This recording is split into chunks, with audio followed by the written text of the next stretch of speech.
It's the first time since you took over that Chelsea have scored more than twice in a game. People have said you perhaps haven't scored as many goals as you should have done. In fact, today you could have had 6 or 7. Yeah, we could have had more today. It's still a matter of precision. It's still a matter of timing and decision making in the box.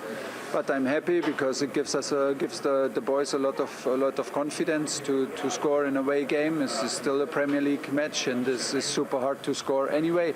And now to score 4 and have the feeling that we could have scored more and we deserve to have 4 goals, it's a very good feeling. I don't know, even at our best, if we're good enough to beat Chelsea at the moment. I'm not certain we are, because they are so good.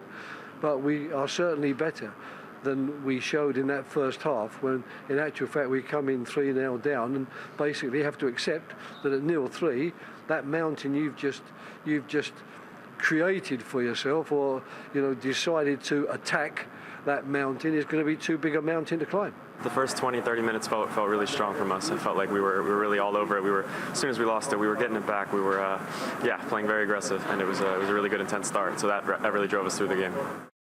I think it's safe to say Crystal Palace gave themselves a mountain to climb.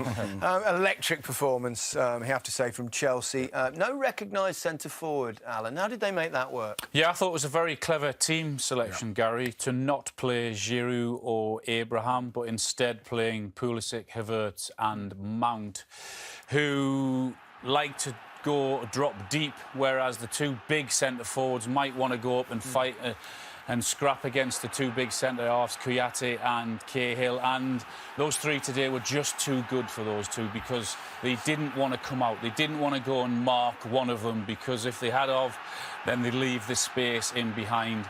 And that caused them problems, and they created chance after chance. That should have been in the back of the net from Pulisic, but they keep the ball alive. And then again, the same space, and Havertz, who played very well today, scored 1, had an assist, could have scored, probably should have scored another couple of goals. But as I said, it was a constant, and a defender just didn't want to come out and close them down. Pulisic gets his first goal there.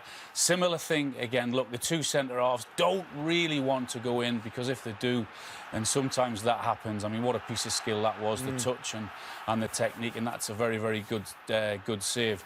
It was Mount's turn this time to find the space, because he was clever in everything he did as well, and that's a very, very good save again from Gaeta. Second half, it didn't change. Havertz again, this time down the right-hand side. They work it really well, but it's from those players dropping deep and getting the ball. And as I said, they were just too good for them. It was a superb performance from Chelsea, particularly going forward. The same thing, they were just too good for them, really, weren't they? Yeah, but I did think that there was going to be more from Palace, defensively poor. What could they have done more? I think that they were too deep, I thought, today. I thought they got overrun in the midfield, and they just weren't close enough.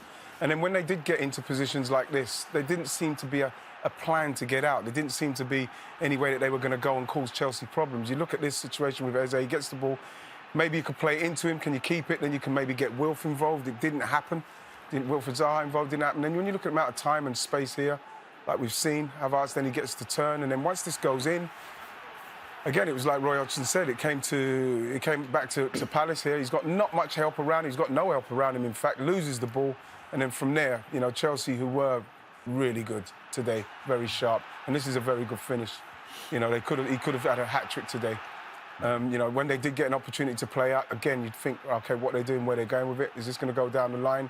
And it was quite funny. It was that kind of day for them. But you look at this one, once it comes back to Jorginho, look at the space. No pressure on the ball, high line. This would have been a fantastic goal. Again, that was another chance for him, so he could have scored a hat-trick. And then when Palace, this is what I'm saying with Palace, Palace have got the players to do stuff. This is fantastic play from them. They've got a really potent striker in there. If they can get the ball into him with that kind of delivery, he can be very dangerous. Didn't happen enough. Didn't happen nowhere near enough. No. It's very worrying for Palace, especially with the summer they've got coming up. Yeah, a lot of players running out of contract. 4 more games in Match of the Day 2.